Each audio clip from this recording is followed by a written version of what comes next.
Hello and host Alistair McDermott, and I'm delighted today to say that today my guest is Kathleen Selmans. Kathleen, you are very welcome to the show. Thanks so much for having me, Alistair.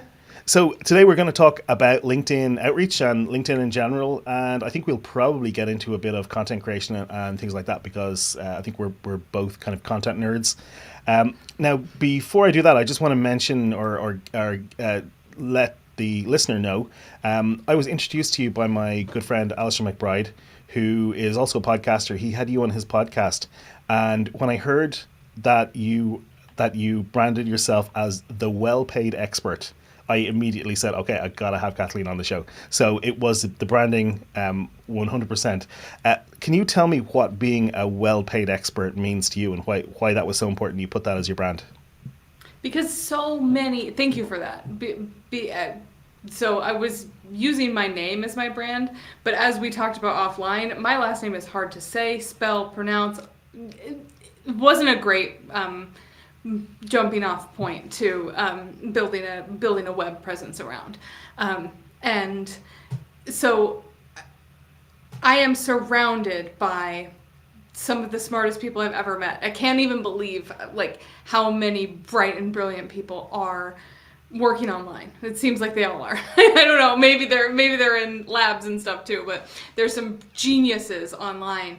And what I keep finding is that they don't need help with their expertise. They need help getting paid well for their expertise. And I thought, well, I can help with that. I can help experts get paid really well. And so as someone who's been on the internet for a decade is wont to do, immediately I checked to see if the domain was available.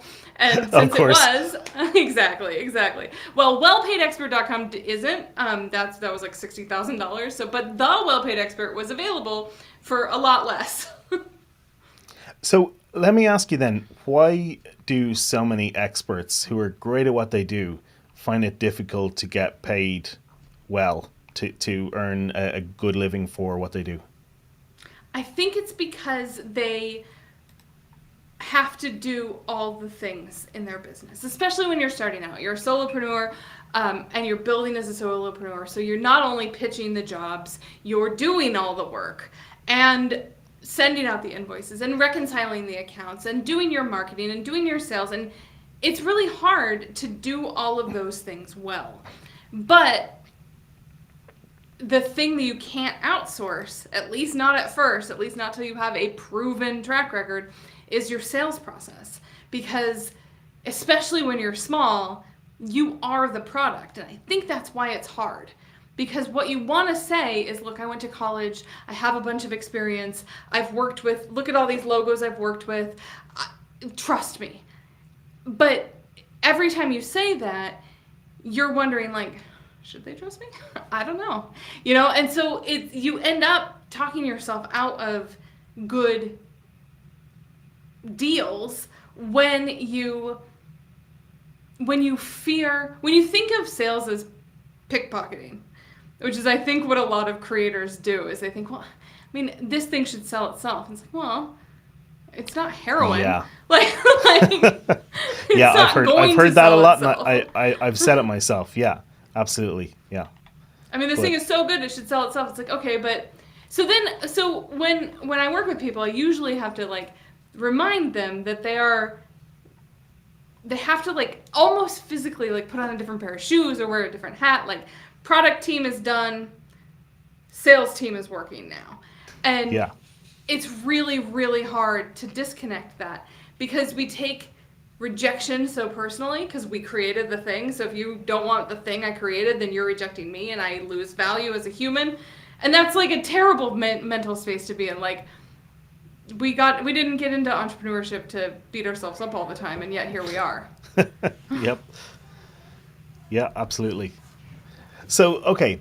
Now, I know that you talk about high-ticket B2B consulting clients. So I saw a headline on your website, how to get high-ticket B2B consulting clients. So there's a couple of things that says to me. So the so you're talking to people who are experts, and I guess like me, you typically think of them as consultants, even if maybe they don't. And then also the high ticket B2B. That's typically for me when I'm talking to people in this kind of area. That's usually where the most margin is because the most value is available there. Is that why those are the people who you want to work with? Yeah, because I believe that every expert who I come across has as much knowledge and experience as, say, a highly skilled surgeon. And those surgeons are very, very well paid for what they do. They, especially if you break it down by the hour, right? So the idea that like a surgeon's not going to sell a $27 ebook about how to take out your own appendix, or okay, so the analogy sort of falls apart. But so too should you value your expertise at as high of a level as someone who's been through med school. Yeah, and I'm sure there's people listening or watching this thinking, well, I couldn't value myself like that. But if you've got, if you've got graduate level degree already, and then you've got 20 years experience, you probably do have that level of experience and knowledge. And if you're smart, and there's a lot of smart people out there, then you probably do. So, but it's still.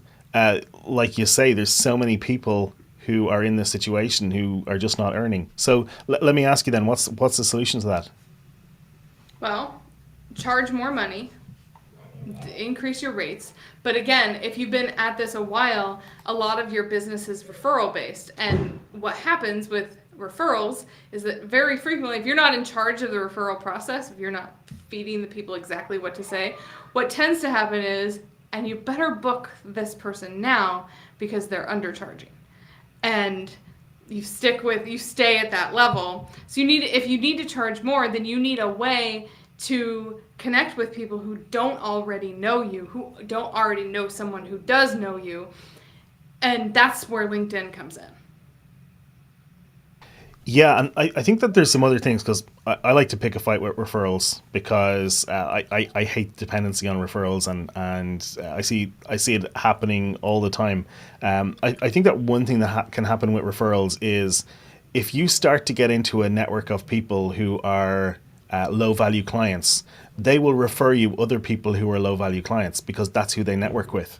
And what happens then is that starts to convince you that what you're doing is low value, and you've got this stream of people coming to you demanding lower prices who are effectively proving that to you. So that's one thing. Another thing that can happen with referrals, I think is a bit of a negative, is when you have a dependency on referrals, the pool of people who is referring to you is probably shrinking all the time as people change jobs or retire even. I've seen that with some of my older clients, where people who used to refer to them have now retired. They want to keep working, but the people who used to refer them business are no longer, they're out in the yacht now. So your pool of referrals is shrinking as well. So I think that referrals can be dangerous to depend on for that reason.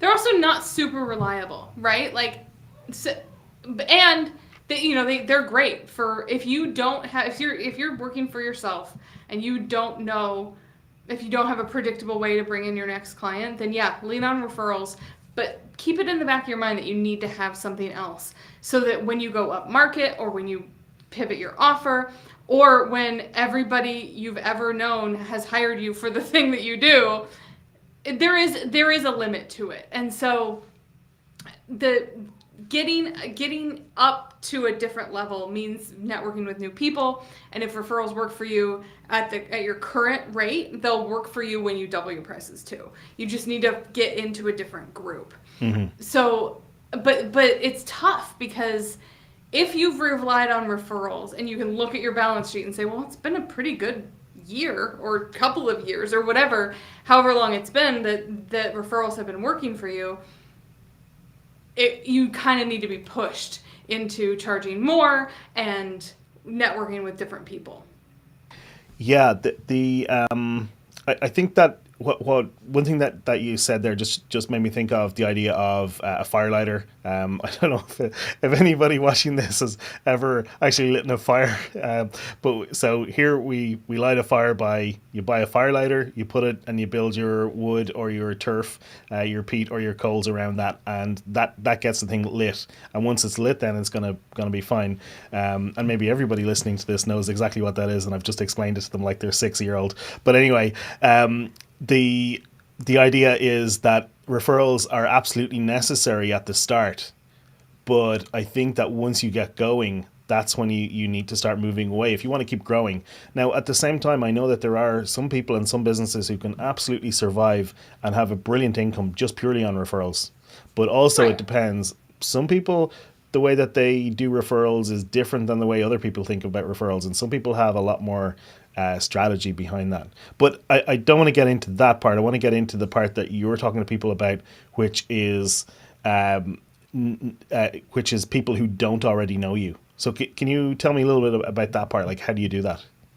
Yeah, so my example, I've been doing done for you marketing work for the last decade. Behind the scenes, built a bunch of websites, did a bunch of things in digital marketing.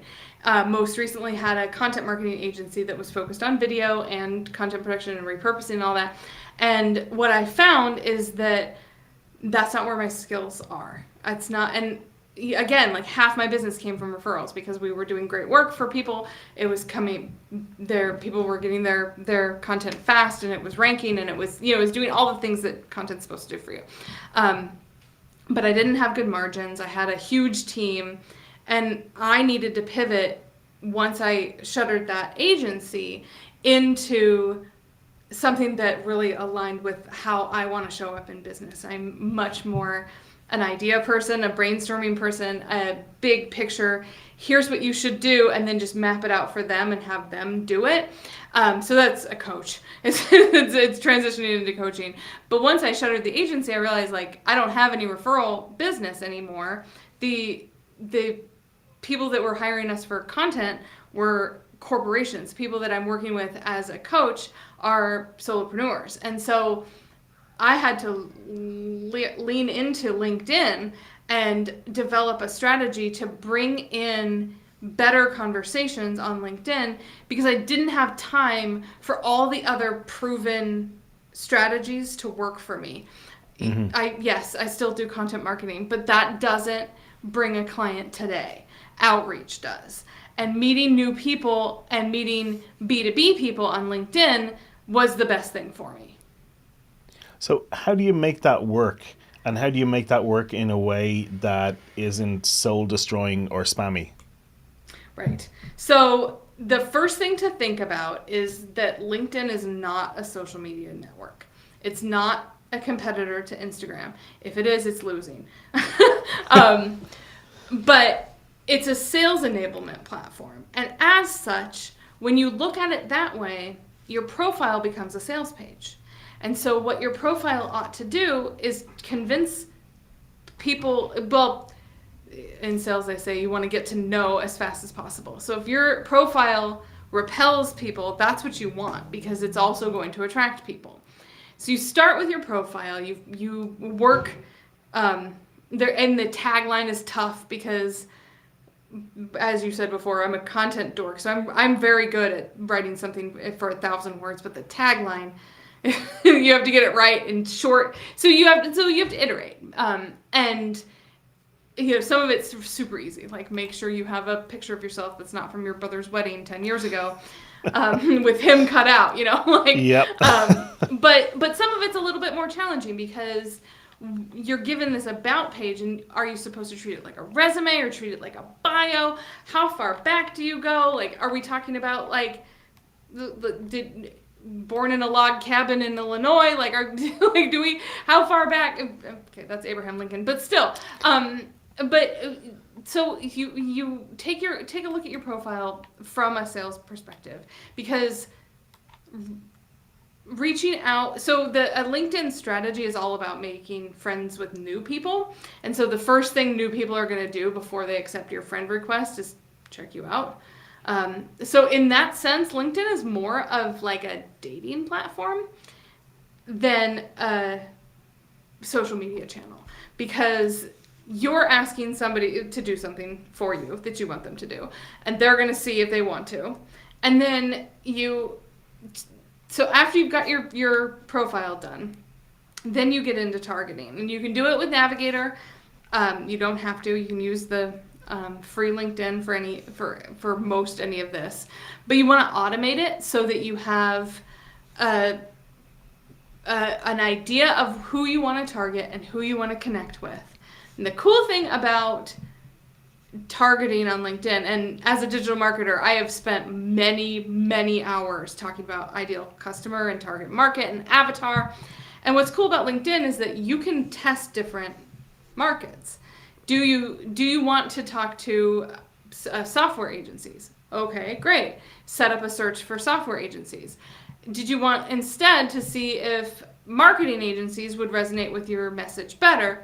Great. Set up a new search and just see who connects with you, who ends up on your calendar in more frequency, and not only that, who you connect with better. If it's hard to have a conversation with a marketing agency, but you're really good at talking the tech stuff with the software agency, then there's your answer, and you don't have to think too much like blank page brainstorming about who you want to attract. You can test with humans who you want to attract. And I feel like that's something that I think businesses should do more first and foremost. Go the outreach route first and then reverse engineer your marketing around that, so that if it turns out that staffing agencies respond well to you and they close higher with you, then that's what you do. You come back to it, and then your website becomes the whatever service for staffing agencies, for example. Right, and so that's really interesting. I'd like to get into some of the detail with you on that, because you talked about targeting search. That makes a lot of sense. You talked about the data that gives you, which you can then feed into the rest of your marketing, and that's really smart. But what I'm interested in is knowing what are the steps between, okay, you do a search and now you've got the profiles of 100 business leaders in a particular niche in front of you. What's the next step? Are you using automation? And if so, what's the message that you're sending to those to start a conversation? At first, I wasn't using automation, but then it reminded me of back my sales job I had years and years ago, where I would look somebody up and then talk myself out of connecting with them. Oh, they don't want to hear from me. Oh, I'm going to bother them. I don't know if anybody's had that hesitation in sales before, where you're just making decisions for people who don't even know who you are or what you represent. You're just making decisions because you're afraid to reach out. Automation helps with that piece, because then you yourself are not looking at anybody's profile until you've reached out to them. And the outreach that works best is not, hey, I want to join your network. It's, hey, I have something cool going on. I'm building a network of people, of experts that are XYZ.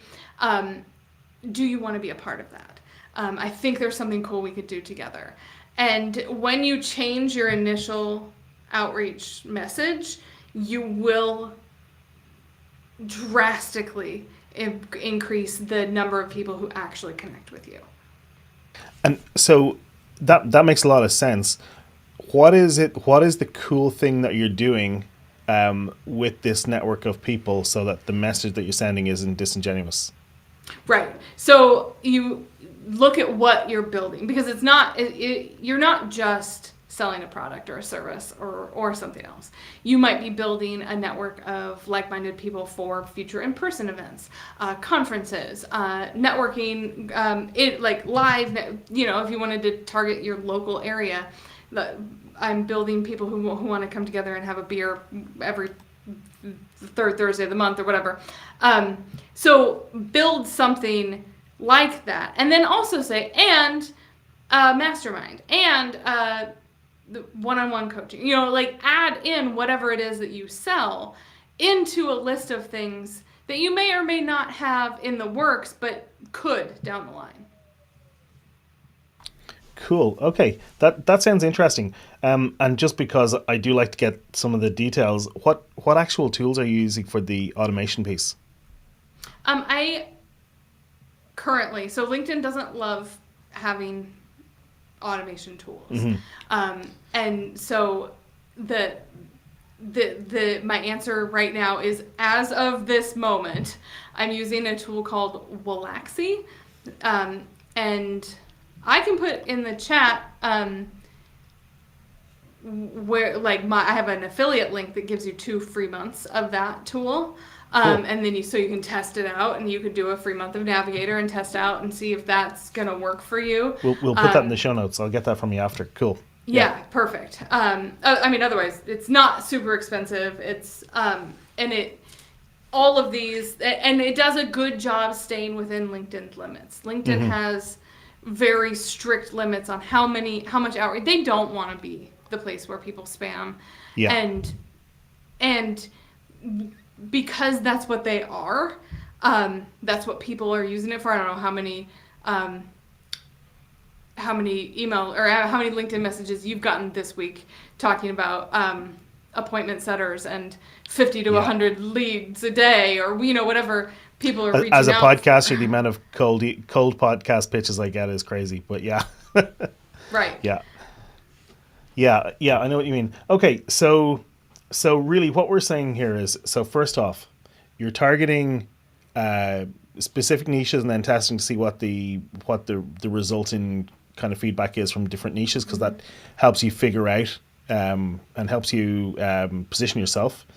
You are sending messages which are not sales pitches. These are messages that are about asking somebody to maybe join something bigger, to join a network that is maybe has a mission or a goal or is doing something slightly different. And then you are automating that outreach. And then basically you're just waiting to see who replies to that, and then you're starting a conversation with them, yeah? Yeah. And you'd be surprised because people aren't doing much on LinkedIn in terms of outreach, you'd be surprised at how easy and straightforward it is to stand out as signal against all that noise. Because when you're saying like, hey, LinkedIn said we should connect. You've got something cool going on. I have something cool going on. I wonder if there's a way we could connect. I think probably half my responses are, sure, here's my calendar link. Right, okay. Because to me, that's the goal. Crazy, but my goal is not to spend as much time on LinkedIn as humanly possible. But it's to see, to get into a network conversation with new people. Yeah. And sorry, I have to ask just one more question on the detail, because I do like to get all the details. Are you sending those as in-mails or as personalized connection requests, or how are you actually sending those messages? Just out of curiosity, have you ever gotten an in-mail that wasn't pitchy, spam, pickpockety nonsense? No, I don't think so. Yeah. I would not recommend anybody use the in-mail. Yeah. Okay, that's cool. So personalized connection so requests. it's all just message requests. So Yeah. it seems to me like LinkedIn exists to sell you on LinkedIn Premium and LinkedIn Sales Navigator. You can do. I don't think there's any value in Premium. So if you're going to go with something, go with Sales Navigator. It's like $100 a month. You get a free month. You can test it out to see if it works. The thing that Navigator has that free LinkedIn doesn't have is this little toggle box that says active on LinkedIn. So you get a higher rate of acceptance when you're talking to people because everybody has a LinkedIn profile, but not everybody logs in every day, So you want, I think active is like, has logged in the last 90 days. So it's like a low bar, but even so, it allows you to narrow your search more.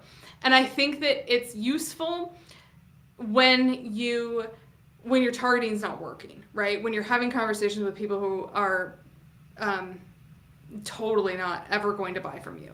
Then you think, well, maybe I need to like hone this in a little bit further, But LinkedIn has all that information. When you have a LinkedIn profile, you talk about the size of your company. So if you target companies between 10 and 100 employees, that's data that's just exists out there.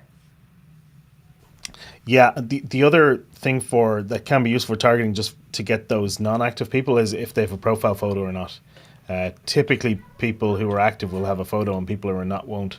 But yeah, there's a lot of really interesting things because I've done the paid LinkedIn Navigator, Sales Navigator, and I've done unpaid for a long time. I did actually do some automation a few years ago and nearly got banned because I was sending out surveys. I was doing research. And so I was sending out surveys to my audience to get information.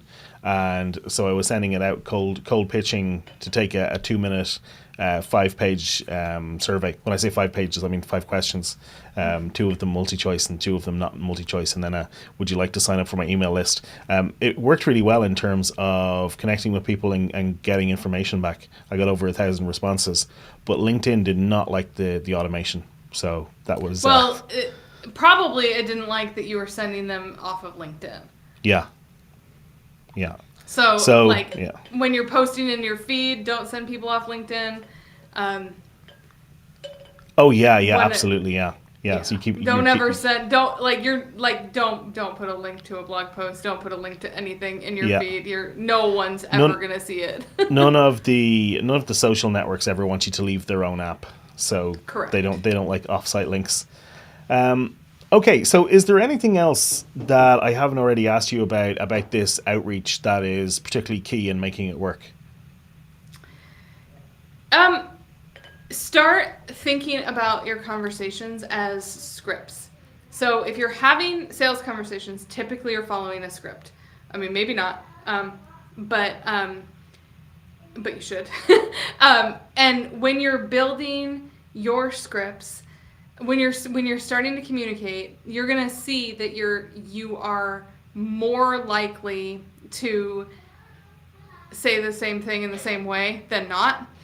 So start keeping a database of messages and scripts that work, because ultimately what would be awesome is if you didn't have conversations with people until they showed up on your calendar, because you could put all of this into an SOP and have an assistant do every single piece up until the point in which the call happens. Yeah, right. And then tell me a little bit about those conversations, because the pitch to get them to this point has not been about your actual services. It's been about being part of something bigger, being part of some kind of network, something like that. Can you just tell me a little bit about how you actually take that and get around to it being a sales conversation? Well, most won't be, right? So it's more of a discovery on your part, where you're determining whether this person is a good prospect for you, whether they are a good referral partner for you, or whether they are neither one of those things. And you're going to know pretty quickly. And so, ideally, most of those people in category 3 won't have made it to the sales call point. They might at first, before you have it all nailed down. But ultimately, you want to only have conversations with prospects or referral partners. Right. And when you get on the call, you just set it up as if it is a sales call. So I don't know what scripts you or anybody listening to this is following, but when you set it up and you ask, like, hey, what prompted you to join? What are you working on in business? What's going on? You'll find out pretty quickly if the problems that they're talking about on a sales call are problems you can solve. And if they are, great. That's when you say, like, hey, I've got something for this. Do you want to hear about it? Because a good sales conversation is all about getting consent to pitch, getting consent to move on. Is that okay? Is that okay? Does that sound right? You want them agreeing with you every step of the way. And then once they do, then they aren't going to be mad. I don't think that you should be sending out messages on LinkedIn that are like, hey, let's have a virtual coffee, because those are usually veiled pitches. But if you set it up right, people will know that this is a conversation of peers, of business peers that could potentially do something together. So you get that initial message right. Let's see if there's something we can do together. Usually means like, is there a way we can work together? Right. Okay. Yeah. And thank you for going into detail. I know we really got into the weeds on that, but I think it's really useful for people to know the exact details of that kind of stuff. And I do have one more real technical question. If you were able to set the length of those calls, like, do you make it 15 minutes, 20, half an hour? How long do you make those? Mine are 45 minutes, but 45 they don't minutes, always take that long. Yeah. Okay. And yeah, because the only issue that I have with that is it sounds like a lot of time to be spending on calls with people who are potentially not prospects. Right. So you got to get your targeting down. And then there's ways like that's a great problem to have, in my opinion. And if they're all super qualified, cool. Let's set them up into group sales conversations so that we're talking through what I've got to offer, and then they can all join, and then it's only an hour of my time instead of 6 or whatever. Yeah. I'd love to get more into the details, but we've only got 5 minutes, so I know that you got to go at the top of the hour. So let me ask you about authority, because something I ask everybody about. What is the number one tip that you would give to somebody who wants to build authority? I think people who have a lot of authority make it really clear what it is they sell and how they can help people. I think we don't show up as the authorities that we are when we're just giving out good educational advice on all the social channels. We need to make more offers. We need to talk about the transformations, and then get known as the person who can help other people with whatever it is. LinkedIn outreach, for example. And once you do that, and once you start talking about your offers, you get more comfortable talking about, P.S. I have something to sell. And you stop giving away absolutely everything in exchange for no money. Yeah, absolutely. And just a shout out to Melissa, who is my publisher for my book, 33 Ways Not to Screw Up Your Business podcast. Melissa is watching on LinkedIn and says hello, thank you, and great info. So thank you. Thanks, Okay, I'd just like to ask about books because I'm a big reader. Is there a business book or resource that's been important for you? I have been reading Breakthrough Advertising, a long out-of-print Eugene Schwartz copywriting book. A classic, yeah. It's a classic. It's a gem. It was $1 million because it's totally out of print. Yeah. And all the examples are super dated, but the principles are exactly the same. Except for you can't talk about how Lucky Strikes make you thinner anymore. Cool. And then, do you read fiction at all, or I do read fiction. What kind of fiction do you read? Fiction reader. I have one totally uninteresting party fact about me is that I've read all of the Pulitzer Prize winners for fiction. Wow. And well, not this year. They I'm working on it. They gave 2 away this year, so not yet. But I just finished Tomorrow and Tomorrow and Tomorrow, and it's perfect. It's such a good book that I keep telling people, like, oh, you got to listen to it or read it or however you like to consume it. It's about 2 friends who start a video game company. Wow, cool. Okay, well, Kathleen Selmans from The Well-Paid Expert. Where can people find you online? TheWellPaidExpert.com. Awesome. Thank you so much for coming on the show. This was like a masterclass in LinkedIn outreach. I really do appreciate you sharing your knowledge. Yeah, thanks for having me. This was really fun. Awesome. Thank you.